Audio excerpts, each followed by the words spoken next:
जानेंगे पीपीआई के बारे में, मतलब कि प्रोटोन पंप इनहिबिटर्स। तो यहाँ पे एक पूरा कॉमन वीडियो रहेगा ये पीपीआई के बारे में। इसमें कोई सेपरेट वीडियो नहीं बनाऊंगा मैं कि रेविप्राजोल, ओमिप्राजोल वगैरह वगैरह। तो यहाँ पे जो पीपीआई होते हैं, आपने देखा होगा दवाइयों के ऊपर लिखा रहता है ओमिप्राजोल, लेंसोप्राजोल, रेविप्राजोल, पेंटाप्राजोल, इसमप्राजोल होता है, उसके बाद इलाप्राजोल होता है। ये सारे के सारे पीपीआई कहलाते हैं। और ये एक कॉमन आदमी क्या सोचता है कि भाई गैस के लिए होती है, पेट में बन रही गैस को ये दूर करते हैं। तो ऐसा नहीं है, इसके बारे में हम पूरा जानकारी लेंगे। तो यहाँ पे जो पीपीआई होते हैं वो क्या काम करते हैं, हमारे एसिड को ब्लॉक करते हैं। हमारे शरीर के अंदर जो स्टमक के अंदर एसिड प्रोडक्शन होता है उसको ये ब्लॉक करता है। जब ये एसिड प्रोडक्शन ब्लॉक हो जाता है तो जो भी अल्सर वगैरह होते हैं या जो भी प्रॉब्लम होती है शरीर के अंदर, स्टमक के अंदर, पेट के अंदर, तो वो हील होने में टाइम मिल जाता है। तो एक प्रकार देखा जाए तो जो पीपीआई होते हैं वो ब्लॉक करके हमारे शरीर की जो प्रॉब्लम होती है उसको हील करने में हेल्प भी करता है। तो अब ये पीपीआई काम कैसे करते हैं, तो भाई पीपीआई के काम को समझने के लिए आपको समझना होगा पैराइटल सेल्स को। जो मेडिकल स्टूडेंट देख रहे हैं तो वो समझ सकते हैं पैराइटल सेल्स कितना इंपॉर्टेंट है। तो फिर भी कॉमन आदमी को बताना चाहूंगा, पैराइटल सेल स्टमक का एक पार्ट है, या आप ये बोल सकते हैं कि पैराइटल सेल्स स्टमक की अंदर वाली दीवारों पर पाई जाती है जिनसे एसिड निकलता है। और एसिड भी बहुत जरूरी है हमारे खाने को डाइजेस्ट करने के लिए। तो यहाँ पे अगर पैराइटल सेल्स को आप देखें तो इसमें कुछ रिसेप्टर्स होते हैं, हिस्टामिनिक रिसेप्टर होते हैं, कुछ एसिटाइल कोलिन रिसेप्टर्स होते हैं, कुछ गैस्ट्रिन रिसेप्टर्स होते हैं। और यहीं पे पैराइटल सेल्स के साइटोप्लाज्म के अंदर, मतलब कि उसके अंदर जो द्रव है उसके अंदर पाया जाता है क्या, पीपी, मतलब कि प्रोटोन पंप्स पाए जाते हैं। प्रोटोन पंप्स पाए जाते हैं जिनका काम होता है सिर्फ और सिर्फ हाइड्रोजन आयन को बनाना।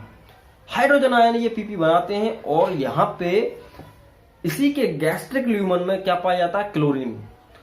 अब ये क्लोरीन जो है ये क्या करेगा, क्लोरीन कोई नुकसान नहीं पहुंचाएगा। लेकिन जब इसमें हाइड्रोजन आयन मिल जाते हैं क्लोरीन में तो ये क्या बन जाता है, हाइड्रोक्लोराइड।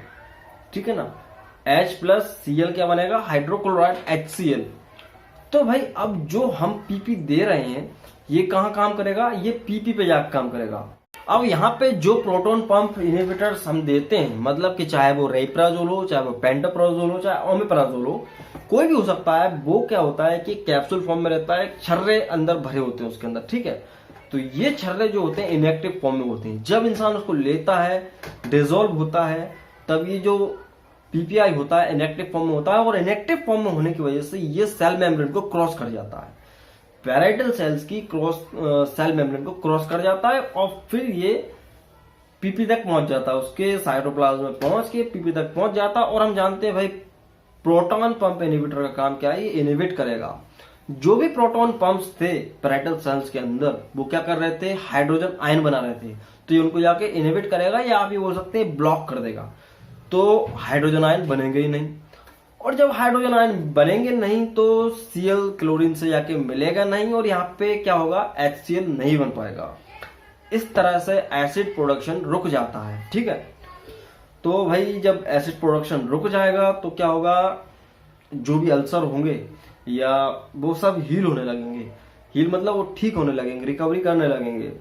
इस तरह से आप ये बोल सकते। अब कई लोग मुझे कमेंट करके बताएंगे कि भाई ये तो गैस के लिए था वगैरह वगैरह, ये एसिडिटी को कहाँ बता रहा है तुम, एसिडिटी में काम नहीं करता। देखो भाई रेनिटिडिन जो होता है ना वो एंटासिड है, मतलब कि एसिड को न्यूट्रल करता है, ना कि बनने से रोकता है। तो ये जो पीपीआई है एसिड को बनने से ही रोक देता है। ठीक है, तो ये इसका फंडा।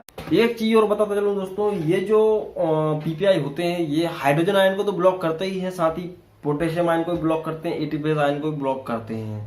तो ये भी एक नॉलेज की चीज है।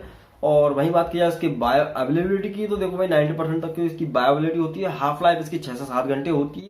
अब बात की जाए इसके डोज की, तो देखो भाई डोज सबका कॉमन होता है, लेकिन इसकी जो क्वांटिटी होती है अलग अलग होती है। रेविप्राजोल की अलग रहेगी, पेंटाप्राजोल की अलग रहेगी, ओमिप्राजोल की अलग रहेगी।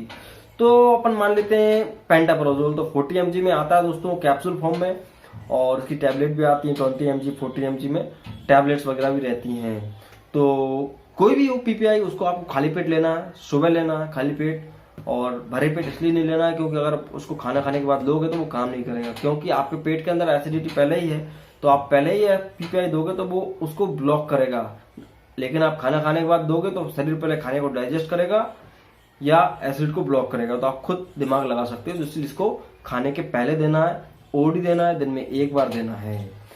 सो दोस्तों यही है इसकी डोज। और इसके फेमस ब्रांड आप देख सकते हैं, इंटरनेट पे सर्च कर सकते हैं। रेइप्राजोल के रेवेजडी आता है, ओमिप्राजोल का ओमी आता है, पेंटाप्रोजोल का पेंटॉप वगैरह आते हैं, पेंट 40 वगैरह सब चलते हैं।